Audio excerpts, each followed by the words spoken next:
I'm going to show you how to get a more accurate color rendering of your scans using a gray card. So there's a small piece of artwork that I've scanned, and I put a gray card on the scanner. According to what I've read, gray card's natural gray color is RGB 118 in each channel, so red 118, green 118, and blue 118. And if we look at this scan and we use the eyedropper on the card, we note that the numbers are higher than they should be, 156, 160, 171. That's going to vary a little bit depending on where I click the eyedropper because the card has some kind of surface texture on it. So I'm going to start by using my selection tool and selecting a good chunk of the card, making sure I'm inside of the area. And I'm going to use filter, blur, and average.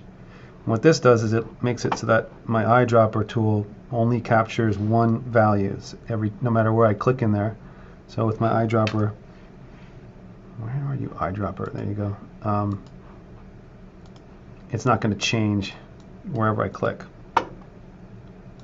So now I'm going to use curves, image adjustment, and curves. And I'm going to check this little hand icon. This is going to allow me to click directly on the image to modify the curve. And one at a time, because my red, green, and blue channels are all different. We'll start with red. And I'm going to click and drag down. Notice in the curves window, the number on the output is going down.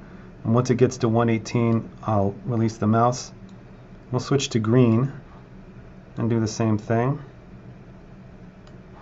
And then finally blue.